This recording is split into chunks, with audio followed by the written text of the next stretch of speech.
No matter where you are on the political spectrum, it is important to our democracy to treat everyone with respect and decency, to listen to the other side's position, and to work toward finding common ground that is acceptable to everyone.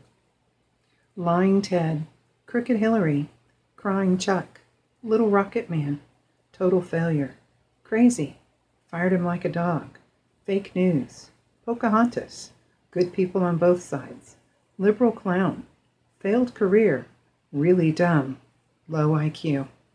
According to the New York Times, this is just a short list of some of the negative things our current president has publicly said about 472 different people, places, and things on Twitter. Some people say the president's actions have emboldened people to outwardly act in a similar manner. A baker refused to bake a wedding cake for a gay couple because he said it was against his religious beliefs. A county clerk refused to offer same-sex couples marriage licenses. A restaurant manager asked a customer to remove his Make America Great Again hat, and when the customer refused, he was asked to leave. Each time something like this happens, the other side points their finger and says, "See, look what they did. See how wrong they are?" The political discord in America has reached a level nearing crisis. The division between the political parties is so negative and polarized that finding common ground is becoming impossible. In order to avoid having this negativity bring our political process to a standstill, I believe it is important for everyone to go back to treating one another with respect and decency, especially within the political arena, even in the face of total disagreement. In order to get the work of this country done, we have to reflect back on who we are, what we stand for, and who we are as a nation. The conversation should always be centered around the greater good. To start, I think it is important to question ourselves about our makeup, how we got here, and what we can do as individuals to affect change. We all think of America as one of the most diverse countries in the world. According to the World Census Bureau, the population of America as of July 1st, 2017, was over 325 million. That is 17 million more people than the previous census in 2010. Of that 325 million, 50.6% are female. That's more than half. 22.6% are under the age of 18, while 15.6% are over 65.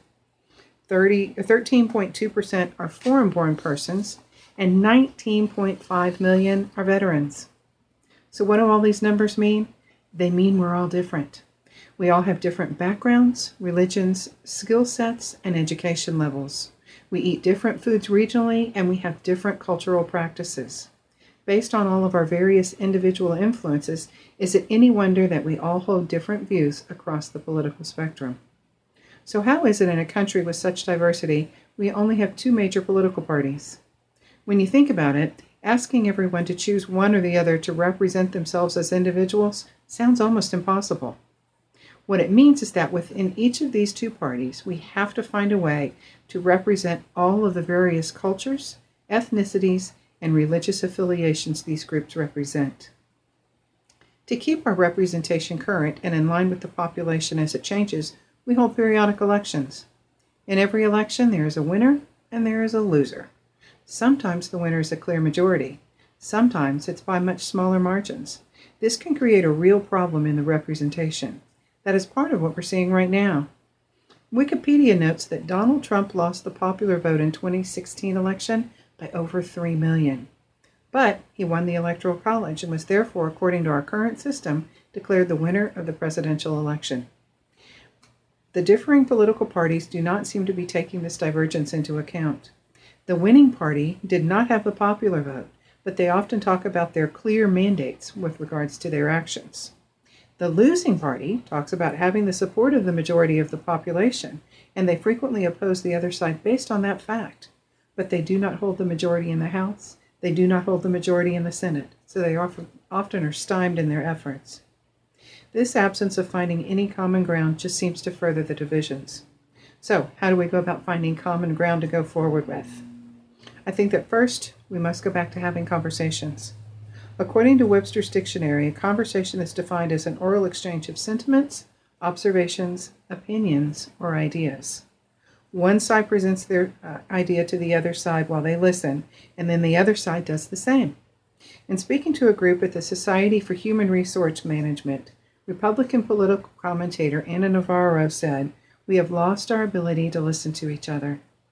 Having a real conversation is more than just listening. It's actually hearing what is being said.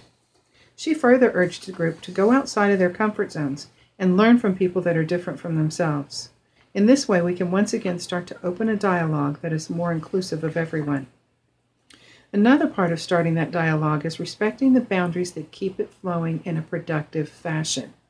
Stanford sociologist Alex Shoshkovich states, "The key to bridging the broad ideological division in the United States is for both sides to work on understanding the core values that the other holds dear." He proposes an ideal called moral reframing, whereby the parties find a way to restructure their own beliefs and ideas around what is important to the other party. And finally, if we are committed to respecting the ideas that are important to each other, we must stop name-calling. The only purpose it serves is to demean and belittle. It is a childish behavior, and it does not belong in the workplace of our government. In order to show respect to our government and our country, we must first be able to demonstrate the behavior in our day-to-day interactions with each other. So when we ask ourselves the question, what is it that truly makes America great? We can look to our diversity as one of the most important answers. America is representative of many different people and countries. We are young, we are old, American-born and naturalized citizens. We hold many different religious beliefs and practices. We eat different food, and we have different preferences from everything from our shoes to where we choose to live.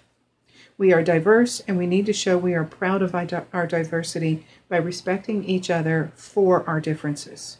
Treating one another with decency should be the norm, not the exception. Take time to listen to one another, especially if someone expresses a different view from your own. Find out why they think that way they do, or why they feel that way, and share with them what you think and why you feel the way you do. Being different is not a bad thing. If we can go back to communicating and really listening to each other with respect for our divergence, we can all be better citizens. That is truly the best way to make America great again.